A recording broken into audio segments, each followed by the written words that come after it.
था हर राह में, आस था हर चाह में, आस था हर भाव में, आस था सद्भाव में।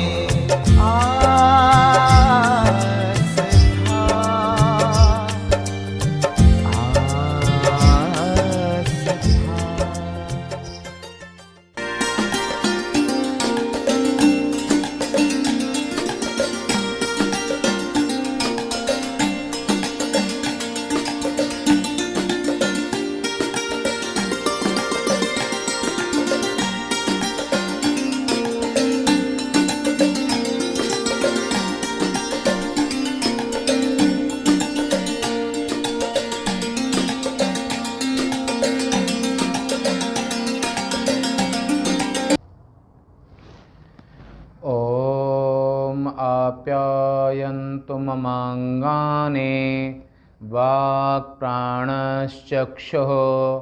श्रोत्रमथो बलम् इन्द्रियाणि च सर्वाणि सर्वं ब्रह्मोपनिषदं माहं ब्रह्म निराकुर्यां मा ब्रह्म निराकरोत् अनिराकरणमस्तु अनिराकरणं मे अस्तु तदात्मनि निरते य उपनिषत्सु धर्मास्ते मयि सन्तो ओम शांति शांति शांति। आज 24/8/2020 विक्रम संवत 2077 भाद्र शुक्ल पक्ष षष्ठी। सही है। क्रमशः सायंकाल के सत्र में उपनिषद प्रस्थानत्रयी मीमांसा के अंतर्गत उपनिषद प्रस्थान में आप श्रवण कर रहे हैं। इस उपनिषद प्रस्थान में क्रमशः ईशावास्य उपनिषद को सुना, अभी सामवेद के तलवकर शाखा का केनोपनिषद आप श्रवण कर रहे हैं। और उपनिषदों में ये एक ऐसा दुरूह और कठिन उपनिषद है कि इसकी आचार्य शंकर ने पदभाष्य और वाक्य भाष्य मूल श्रुति को खोलने के लिए आदि शंकराचार्य जी ने इसका पदशः मीमांसा की है और वाक्यशः दो भाष्य इस पर प्राप्त होते हैं।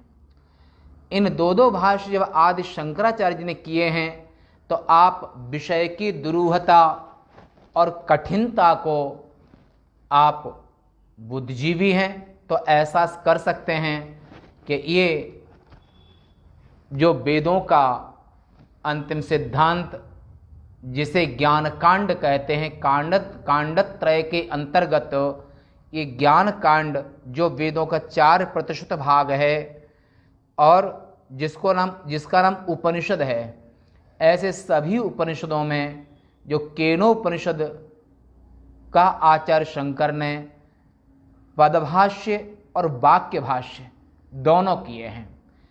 तो आपने अभी प्रथम द्वितीय खंड के पहले मंत्र में कलवी सुना और आज भी जो शेष बचा था वो आज इसको प्रयास करते हैं। पहले उच्चारण कर लेते हैं मूल श्रुति का। यदि मन्यसे सुवेदेति दहरमेवापि नूनम् त्वं वेत्थ ब्रह्मणो रूपं यदस्य देवेशो अथ नु मीमांस्यमेव ते मन्ये विदितम्। ये मूल का भाष्य करके अब इसका जो शेष बचा हुआ प्रसंग है उसको देखते हैं।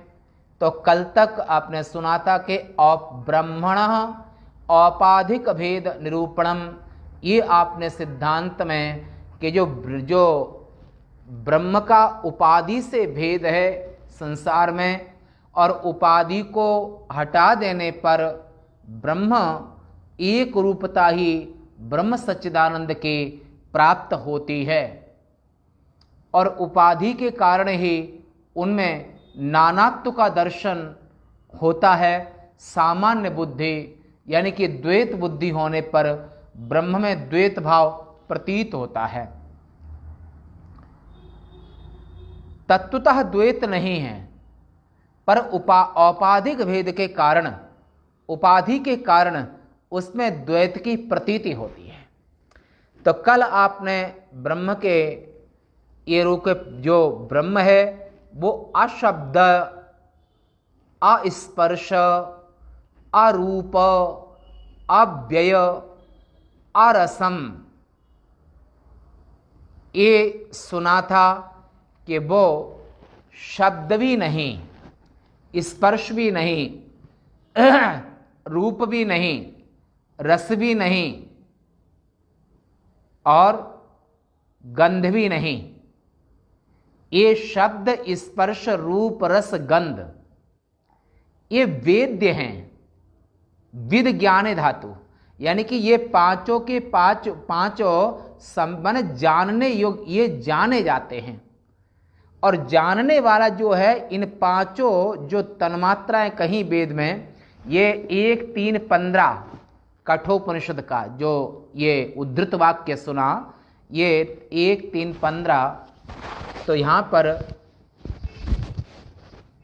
और ये यहाँ का भी है, और नृसिंह उत्तर तापनी उपनिषद वहाँ का भी 9, और मुक्तिको उपनिषद में वहाँ पर 272। तो ये विषय 3 उपनिषदों में इसी तरह से विषय प्राप्त है। तो ये पांचों जो विषय हैं, शब्द, स्पर्श, रूप, रस और गंध, ये पांचों के पांचों जड़ हैं अपने आप में,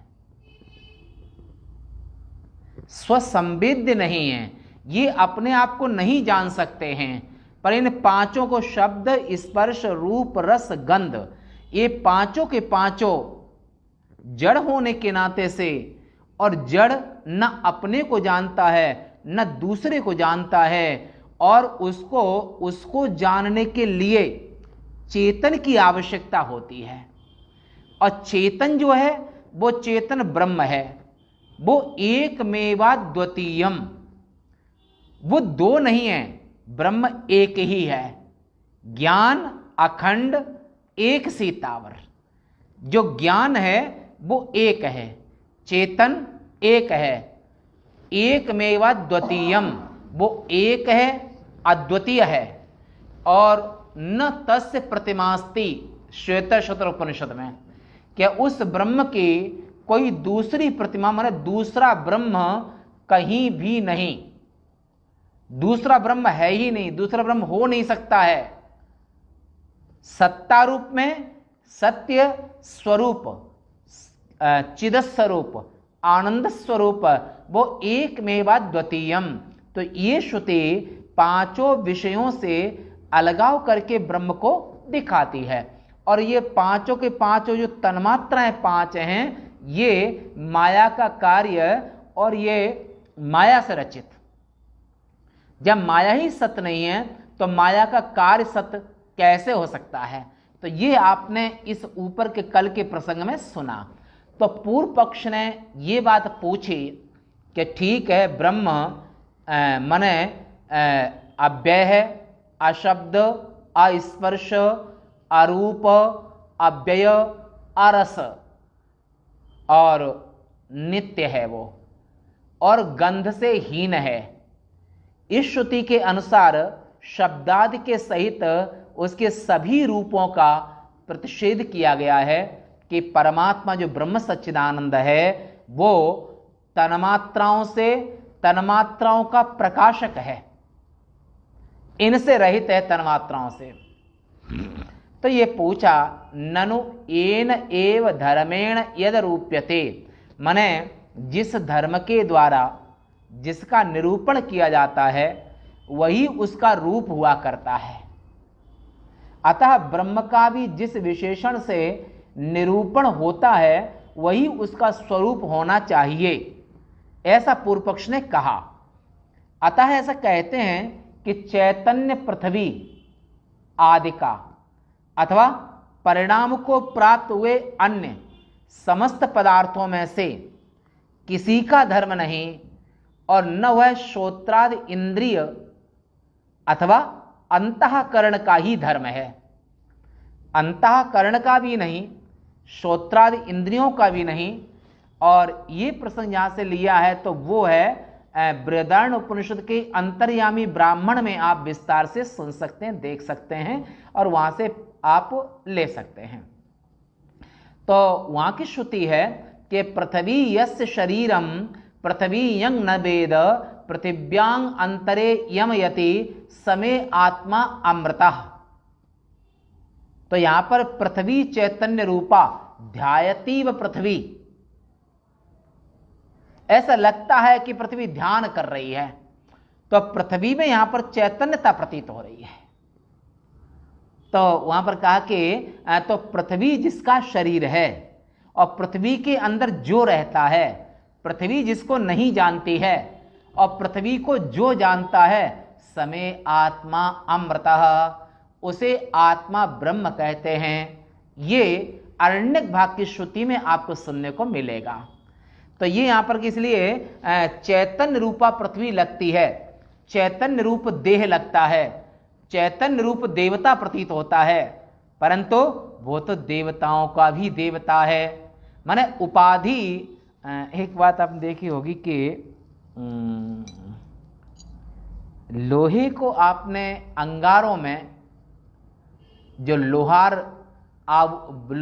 तमाम औजार बनाता है, तो औजार बनाने में जब अंगारों में वो लोहे को रख देता है तो लोहा लाल हो जाता है। तो जो लोहा लाल हो जाता है तो लाल लोहा नहीं है, कहने को लोहा लाल है पर लोहा लाल नहीं है। लोहे में जो अग्नि का प्रवेश है तो वहां पर अग्नि का उष्णत्व प्रकाश अग्नि का है, लालिमा अग्नि की है, तो लोहा दहकता लोहा। तो जब ध्वनि वो धुने में और जो लोहार होता है अपने उसमें वो धोकड़ी में उसे कोयलों से वो लोहे को लाल कर देता है। माताएं रोटी बनाती हैं, अगर बहुत समय तक जब तवा गैस पर रखा रहता है तो वो लोहे का जो तवा है वो लोहे का तवा भी लाल हो जाता है। तो लोहा लाल नहीं है, लोहे के अंदर जो प्रवेश है अग्नि का, तो तवा लाल नहीं, वो अग्नि वहां पर तवे के अंदर में अग्नि का प्रवेश हुआ है। तो अग्नि की लालिमा है, अग्नि की दाहकता है, अग्नि की। और ऐसे ही संपूर्ण ब्रह्मांड में अगर कहीं पर चैतन्यता प्रतीत हो रही है तो वो चैतन्यता उस जड़ की जो पांच भूतों की चैतन्यता नहीं है। और पांच भूत उपाधि जिस आत्मा के हैं, पांच भूत उपाधि जिस ब्रह्म के हैं, तो वहां पर पृथ्वी में भी जो चैतन्यता दिखाई दे रही है, आकाश में जो शब्द आदिक और जल में जो चैतन्यता है और वायु में जो चैतन्यता है, वो चैतन्यता उन भूतों की नहीं है। उन भूतों के अंदर वो चैतन्य स्वरूप ब्रह्म की चैतन्यता है और वो पांचों भूत उपाधि हैं। तो इसलिए यहां पर श्रोत्र आदिक पृथ्वी, चैतन्य पृथ्वी आदिक और ये सब जो चैतन्य जैसे दिखाई दे रहे हैं वह ब्रह्म का रूप है, चैतन्यता ब्रह्म का रूप है। इसलिए ब्रह्म का चैतन्य रूप से निरूपण किया जाता है। ये पूर्व पक्ष है, ध्यान रखना, सिद्धांत पक्ष आगे बोलेंगे।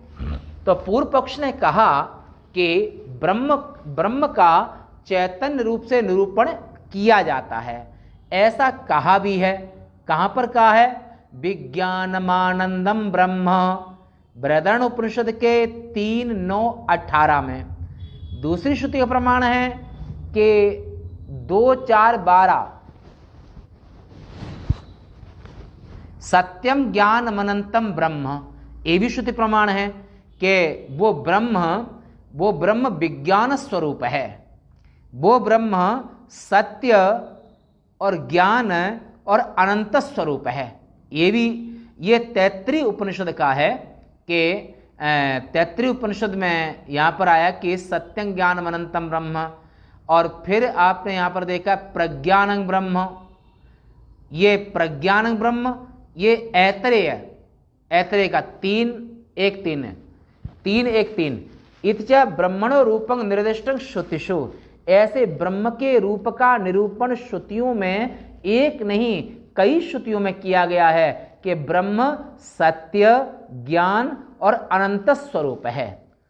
प्रज्ञानम ब्रह्म ये ऋग्वेद का महावाक्य भी है, प्रज्ञानम ब्रह्म। और ऐसी श्रुतियों में परमात्मा को, ब्रह्म को सत्य और ज्ञान अनंत स्वरूप का है। ये पूर्व पक्ष ने ये रखा है। सिद्धांत में कहते हैं कि यह ठीक है, तथापि वह अंतःकरण शरीर इंद्रिय रूप उपाधि के द्वारा ही विज्ञान आदि शब्दों से निरूपण किया जाता है, क्योंकि देह आदि के वृद्धि, संकोच और उच्छेद और नाश आदि में वह उनका अनुकरण करने वाला है, परंतु स्वतः वैसा है नहीं। स्वतः तो वह केवल जानने वालों के लिए स्वतः कैसा है? स्वतः तो वह जानने वालों के लिए अज्ञात है। जो कहता है मैंने ब्रह्म को जाना, तो उसके लिए जिसने कहा कि मैंने ब्रह्म को जाना वो अज्ञानी है। कि अगर ब्रह्म को जाना है तो ब्रह्म इस जगह पर ऑब्जेक्ट हो जाएगा, माने जानने वाले तुम हो गए और ब्रह्म आपसे अलग हो गया। यदि आप कहते हैं कि ब्रह्म को हमने जाना तो ब्रह्म वस्तु हो गया, और जो जानने वाला जानी जाने वाली वस्तु से अलग हुआ करता है। यह सिद्धांत है कि जानने वाला होता है वो जानी जाने वाली वस्तु से अलग होता है। अगर आप कहते हैं कि हमने ब्रह्म को जाना तो आप जानने वाले हो गए और ब्रह्म वस्तु हो गया, ब्रह्म ऑब्जेक्ट हो गया, तो ब्रह्म आपसे अलग हो गया। अगर आप ऐसा कहते हैं कि हमने ब्रह्म को जाना, पुनः सुन लीजिए, अगर आप ऐसे कहते हैं कि अविज्ञातम विजानताम विज्ञातम अभिजानताम, ये इसी केनोपनिषद के 2-3 का है। अगर आप ऐसे कहते हैं कि जानने वालों के लिए वह है, कि जानने वालों के लिए वो ब्रह्म अज्ञात है। अगर कोई कहता है कि मैंने ब्रह्म को जाना, तो आप अलग हो गए और ब्रह्म ऑब्जेक्ट हो गया, ब्रह्म आपसे अलग हो गया और आप जानने वाले हो गए। और फिर ब्रह्म को आपने जाना तो किससे जाना? विज्ञातारम अरे केन विजानेयात, जो सबका जानने वाला है उसको तुमने किससे जाना? तो इसलिए अगर आप कहते हैं कि जानने वालों के लिए वो ब्रह्म अज्ञात है और न जानने वालों के लिए ज्ञात है, और वो कहता है कि ब्रह्म को, अगर आप कहते कि ब्रह्म को हमने जाना तो यानी कि आप ब्रह्म से अलग हो गए। और अगर आप कहते हैं न जानने वालों के लिए ब्रह्म ज्ञात है, क्यों? क्योंकि अनुभव गम्य भजई जय संता, ब्रह्म को जान लेने के बाद, क्योंकि आप स्वयं ही आत्मस्वरूप हैं और आप अलग नहीं हैं, कि सत्ता रूप में ब्रह्म ही सबकी आत्मा है, इसलिए अलग से आप अलग अपने से ब्रह्म को अलग करते हैं तो आप अज्ञानी हो जाएंगे। क्योंकि चेतन भिन्न अनात्म सब मिथ्या स्वप्न समान, और चेतन के साथ में अगर आप अभिन्न हैं तो अलग से आप कहेंगे कैसे? और अगर आप कहते हैं ब्रह्म को हमने जाना, तो आप जानने वाले हो गए और ब्रह्म वस्तु हो गया तो आप अज्ञानी हो जाएंगे।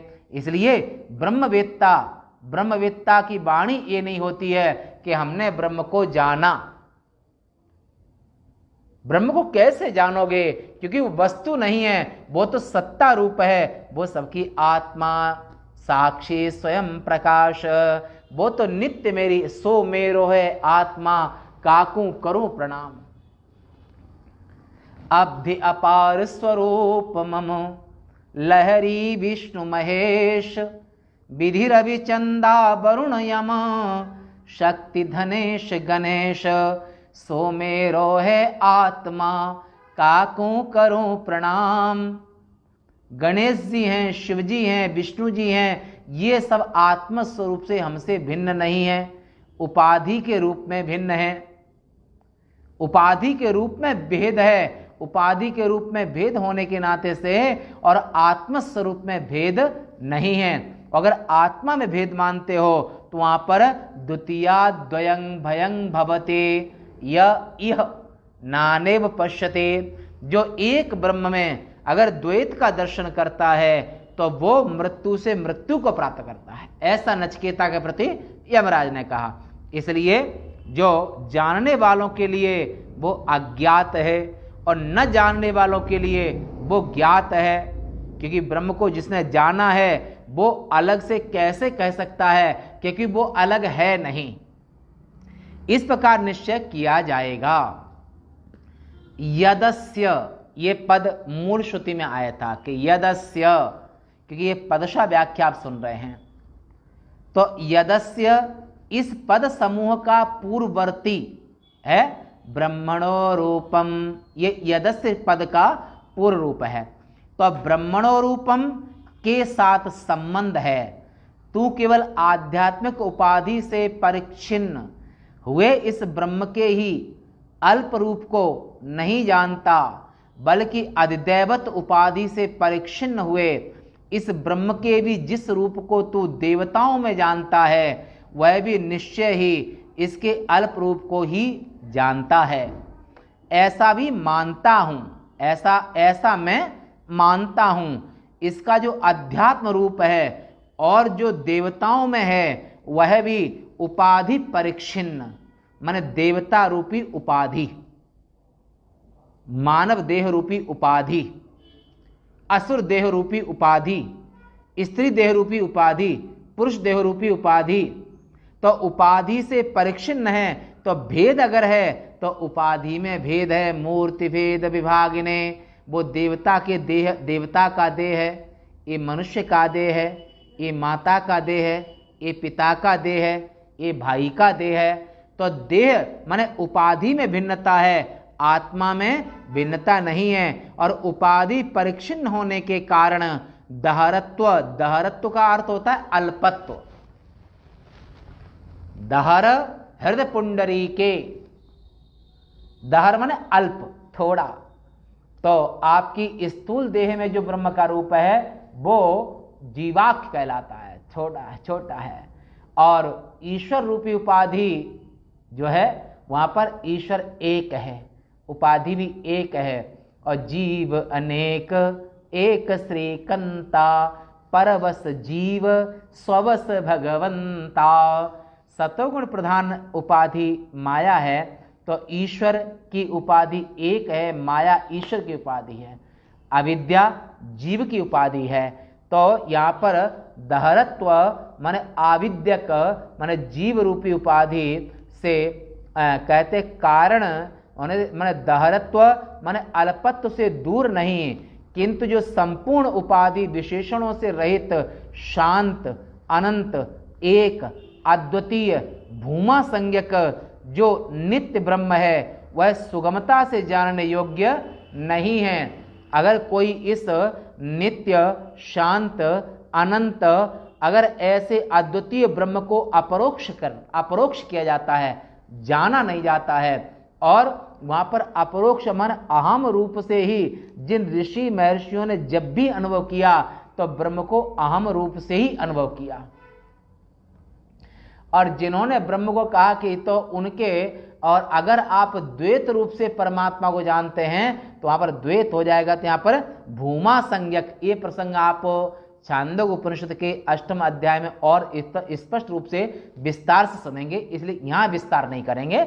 तो यहां पर भूमा संज्ञक इसका विस्तार आगे करेंगे जब विषय आएगा, छांदोग्य उपनिषद में इसका विषय है।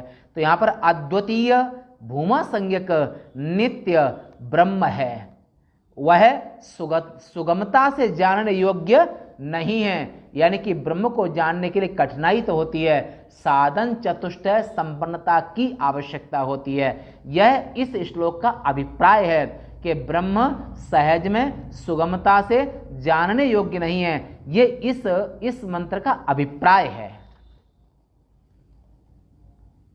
अब शेष वार्ता कल करेंगे, आज यहीं तक। आज ये श्लोक यहाँ पर पहला पूरा होता है, द्वितीय मंत्र की व्याख्या और संबंध भाष्य कल करेंगे। आज की सेवा यहीं तक। पूर्णमदः पूर्णमिदं पूर्णात् पूर्णमुदच्यते पूर्णस्य पूर्णमादाय पूर्णमेवावशिष्यते। ओम शांति शांति शांति। शंकरं शंकराचार्यं केशवं बादरायणं सूत्रभाष्य कृतौ वंदे भगवन्तौ पुनः पुनः। ईश्वरो गुरुरात्मेति मूर्तिभेद विभागिने व्योमवद्व्याप्तदेहाय दक्षिणामूर्तये नमः। ओम शांति।